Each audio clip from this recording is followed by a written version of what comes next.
where do the Heat go from here? Do they add offensive pieces, or do they continue to do what they've been doing, where they try to create a roster of two-way players? Even if you are a good offensive player, you need to play defense. You need to be in shape if you want to stay in Miami, right? Right, absolutely. I think so. It's very important for them to.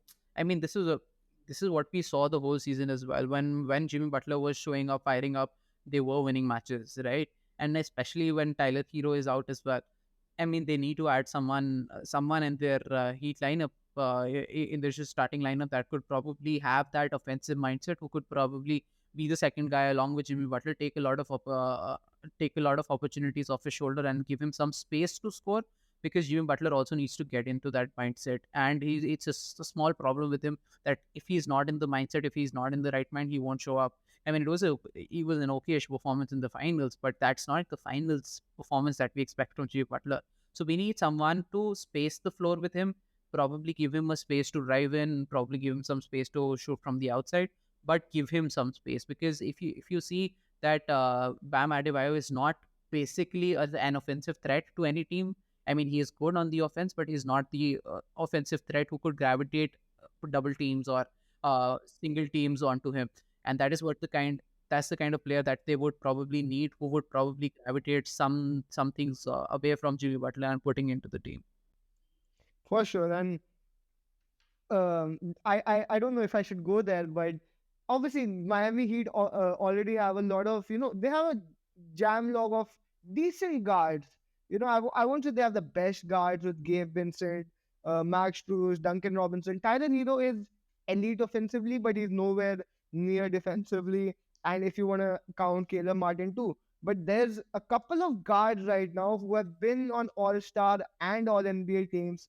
And we recently had this thing where both of them could be looking to trade. So I want to go with them for Miami Heat one after another. So last night we were discussing it in the group chat, but last night out of nowhere, Adrian Wojnarowski just reported that Bradley Beal is looking to get traded. Now, a couple of things right before you guys get into your views, but Woj just had the president of basketball operations and the general manager for Washington Wizards, Michael. I don't remember the name, but I remember his first name was Michael. And they were on his podcast a couple of days back, and they were talking about how managing a player like Bradley Beal, not having been in the playoffs for in the last 5 years, except for the Westbrook season. Obviously, having John Wall as the number one pick, and then not really doing a lot with John Wall, never going past the second round. Obviously, he got injured and did not play for 3 years. How everything comes out, how you manage a team like that. And then Bradley Beal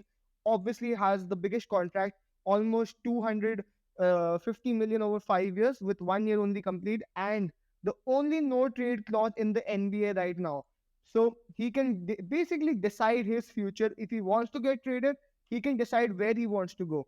The problem is that Miami Heat does not have a lot of assets unless they're willing to let go of their 2027 and 2029 picks. They probably have to let go Tyler Hero too, and a couple of people to make the salary work, maybe Kyle Lowry. Is that a good enough package for a Bradley Beal right now with a Washington Wizards who could essentially time, because they still have all of their picks except for the Westbrook pick, which I believe is lottery protected. I mean, the conditions are the most favorable at this point, right? I think the Wizards are really low on Beal at this point, and Miami's players have the highest stock they can have, right? They've just been to the finals. Even the decent to mid players will look like stars at the moment. And to be honest, if I'm Miami, the one player that I want to keep in the guard section, it would probably be Gabe Vincent. I can let go of everybody else, but like Vincent is very good offensively. He can create his own shot. He's defensively also very good according to me. Strus was up and down in the whole playoffs, and like to me, Vincent is the one. Yeah, for me, like you keep Vincent for sure. Like Duncan is very prone to being bad on defense. Like they pick on him, right? But Vincent, you keep, other than that, I think you can shop people, and you'd probably have to send in Tyler to make the deal, anyways, right? But do Miami even want Beal? Like, he's good offensively, but like with him, it would be the same problem as Tyler Hero, right? He'd be trash defensively. He's not the best defensively. Maybe not to the level of Tyler, maybe. He can be all right, and he has the physical ability to do it, but like, I don't think he's always interested in playing defense, which isn't the kind of player that Miami is usually interested in. I mean, I mean, especially. Sorry, I'll let you go ahead this time. I mean, I'm talking about the kind of morale that Beal has right now. I don't think so. He's on the highest. Talking about it would be a great move for probably Bradley Beal moving in from the Washington visit to a better team into a Miami Heat. But do Miami Heat get what they have? Do what they need in the team right now. Beal has probably had the lowest scoring season that he has, and he was also the lowest games that he played in the last 5 years. And he's been out in the recent few matches as well. Can he provide the value? And that is a question I think so Miami need to ask as well. He has that all-star tag attached to him, but has he been very, very good or extremely good, the kind of scorer that they're looking for in the recent years, or not? I mean, I don't know about you guys, but I'd probably take Dame over him for Obviously, sure. same. Who? Bane? Dame Dame. Oh, Lillard. Dame. So we're rushing to the next topic already. I mean, of the two guards, I'd probably take Dame. All right. I was confused because I thought you said Bane, but all right. Let's go on to the next post. So, if you've been living under a rock, you might not know this, but Damian Lillard has been on a lot of podcasts talking about this a lot. He's tweeted about this that if the Blazers fans want me out of Blazers, I'll go for free. He talked about his future. Portland obviously have the third pick in the draft, and with this draft having an elite point guard at that position available for them, with them having Shaden Sharp and Anthony Simons, both of them who are just approaching, but they're still young. I mean, Simons is like 24, 25. Sharp was 21, and he showed a lot of promise. He had that 2 40-point games back to back, very single handedly, obviously won them the game over Timberwolves, which they did not want to, and they immediately sat him down to tank for the rest of the season. But Damian Lillard could be an interesting move. And the most important thing is that Damian Lillard said that if Miami Heat wants me, I would love to go to Miami. It's on the top priority if I were to be traded. And he also said that he wouldn't want to go to Miami if they won the championship and they did lose. So I mean, they need a point guard. He has the playmaking. He has amazing. I mean, he's probably the second or third best shooter all time. And the range. I mean, all Yeah, right. to me, like Dame is a fit in terms of both the play style, but more so, I'd say that he's willing to move to Miami. He's stated that like pretty clearly as he can without, I think, tampering. And then furthermore, I think the mentality of Damian Lillard matches the mentality of Miami Heat. He's all about that hustle, that loyalty and everything, and I think he would be a great fit in terms of that. In terms of his height and maybe defense, you'd probably have to hide him, but with a team that is probably known for their defense and their zones and stuff like that, I think they'd be the best team to hide Damian Lillard defensively, right? And then to add his offensive bag to that mix where they need a playmaker, they need consistent offense, they need someone who can generate their own offense, and they need someone who can space the floor. No better guy to do all of those things than Damian Lillard. Like, at least he's the best player on the market that is available right now, right? Right, absolutely. But do you think that Portland? I mean, we've heard from Portland uh that they don't want to trade him at the moment, not at the start of the season, probably down the line if things do not work out for them, especially if they had the third round pick. I think so. It would be a great team for probably if they start building the team, and that's what we saw him Davian talking about it as well, that he wants to build a team around him. And if Portland are able to do that and Portland are determined to do that, I think so. It will be better for him as an individual to stay in Portland, and better for us fans as well, because we'll see another team growing up, growing in the future, and more competition obviously means more exciting matches for us as well. I mean, Miami would be a great place for him, but I think so. Damian Lillard should stay in the Trailblazers right now, especially the kind of prospect that they're looking at in the future as well. When we've seen that since he has started putting pressure on Trailblazers at the moment right now, and Trailblazers commenting that they don't want to go him, I think so. He would pull off a lay day move to to move and build him a team around him that he wants really wants. I think so. He's a fantastic player overall, and he could provide the offensive production to any team that he goes to. Can probably Damian Lillard join the Lakers if he wants to in the future? There's no way Damian Lillard ever joins the Lakers because that would put dirt to everything he's been talking about. Running from the grind, always hustling, staying loyal. I mean, that would be the last thing that I think Damian Lillard wants on his own conscience. But do the Heat actually want Damian Lillard? Because except for Bam and Tyler Hero, I mean, the pretty much the entire. I mean, the core is pretty young. Obviously, they're in the 26, 27, but they're undrafted picks, right? And I mean, there's promise a few years, but right now I do not see this team again going to the finals next season. As much as I love Heat culture, as much I love their performance in the postseason, Jimmy Butler is almost 33, 34 years old, and he has one of those contracts that goes up to like 55, 60 million when you're like 38. Damian Lillard has almost the exactly same contract. He will be earning like 60 million when he's 38.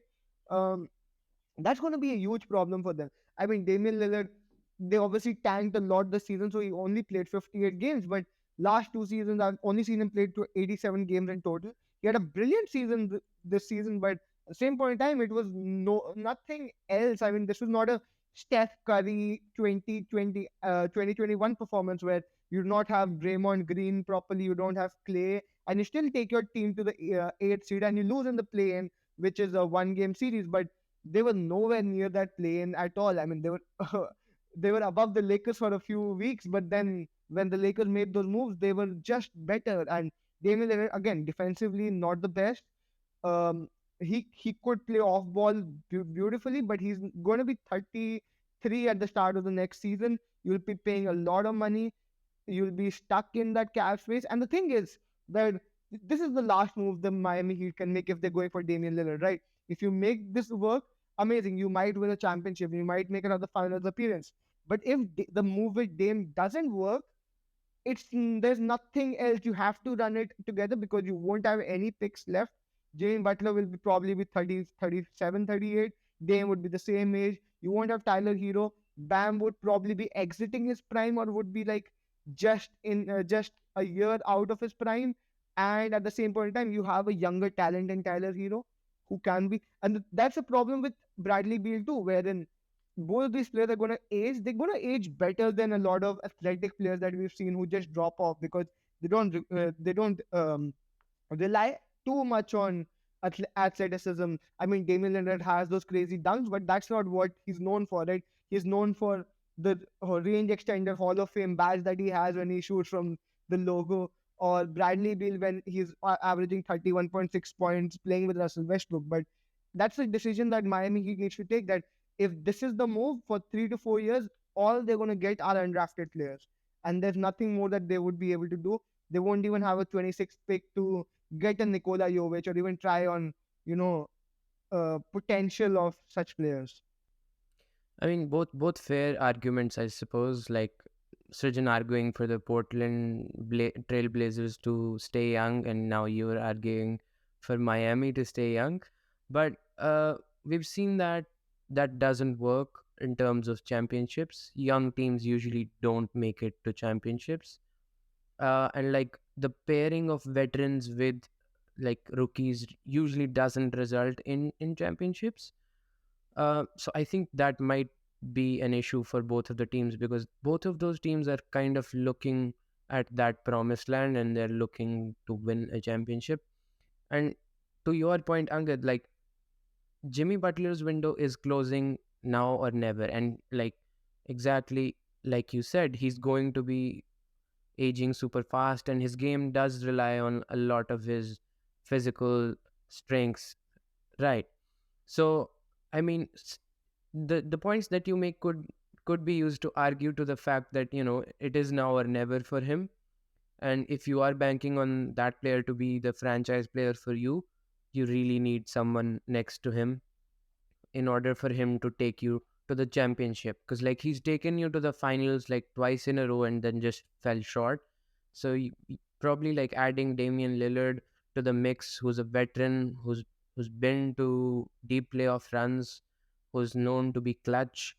Uh, he might just take you to a championship, right? And uh, that might be used as a excuse for him to get out of Portland as well. Like because he's been trying with Portland, he's been the most loyal player you can obviously ask for, and wanting him to wait for a rookie to develop for him, I don't think you ask him to do that at the age that he is right now. So both the cases, I think, have merit, and like you guys pointed out, like either team has a decision to make. Really, For sure. And the one thing that the Heat do have in their favor is that both of these players, if they do ask for a trade, I think it's not going to take a massive Kevin Durant type package, right?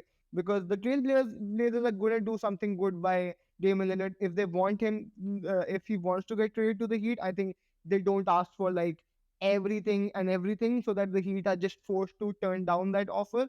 I think a lot of Western executives, as per Shams, have said that a lot of people feel that Bradley Beal is a depreciating and a negative asset. So I don't think, even though Miami does not have all the assets that probably a Pacers could have, or probably Phoenix Suns had when they traded for Kevin Durant, I think both these deals would actually go down. So there's a possibility.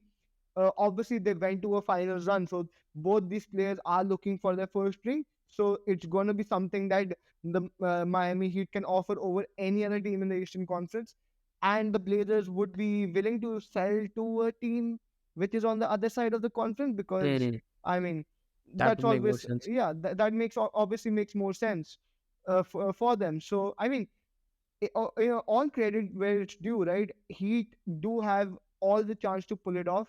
The problem is that we had the same expectation from them last off season, last trade deadline, and Pat Riley obviously did nothing. Now credit to him, Miami Heat made it to the finals, and whatever did happen. They made it to the finals, and that's what you're going to talk about. But at the same point in time, we Miami Heat had put a lot of eggs in their baskets for Kyle Lowry. Move did not actually make them a great team like they thought. He's not even a starting point guard for them at this moment. They paid Duncan Robinson the 90 million But for I 5 year think contract. for Kyle Lowry, I think the rationale wasn't his physical abilities. I think it was more so his IQ and just him being a champion. For And sure. that I definitely saw that happening even in this playoff run. If you remove Kyle Lowry from that roster, I don't think they even get that one win in the finals, and they probably lose to the Celtics even. So Yeah, and they obviously had an aging Goran Dragic, so they had to let him go. They needed a point guard. So Kyle Lowry was supposed to be that guy who, he is a great defender. Obviously, he's still a good defender, but they wanted him to play like 32 minutes and be the best point guard exactly. until he's No, facilitated. I get your point that he's not exactly like a piece that you add to make your team a championship team, right? So like capping this all off, I think we as fans sort of try to insinuate a lot of things. We try to make every little trade happen, and I think that just doesn't work in the real world. And I think that's how that's how we have to deal with the things. And right now it's a lot of exciting times ahead. I think some of these trades will go through, some of them won't, and there's the draft upcoming, and I think just fun times ahead. But I think not every trade is gonna go through. Not everything is just gonna be so bang bang like we just want it to happen like the right next second. But I think both all the three teams that we talked about, I think they're trending in the upward direction either way, if they trade or they don't. And I think, yeah, that's it. I mean, absolutely, but it's fun discussing all these trades of moving forward, because that is how you try to make the dream team that you have always wanted, and that is what we've been doing since when we were young as well. We used to open NBA, try to make our dream team happen. We used to play FIFA a lot. We used to try to make our dream team there and be the managers, and that's the fun of it all. I mean, we know that 90% of the trades are not going to happen, but just discussing the possibility of having probably Steph Curry in the Lakers along with the two big men that they have, and then moving forward, that is, I mean, that's just exciting to understand and see the possibility. But yeah, I it mean, was. shooting for upcoming video, I think I've heard rumors that the Warriors are willing to trade everybody other than Steph. That I know. Oh, That I know about. I mean, they will never give up Steph Curry, the So brilliant. a I mean, future video incoming on the Warriors trades. incoming on could be. Draymond joining Lakers again.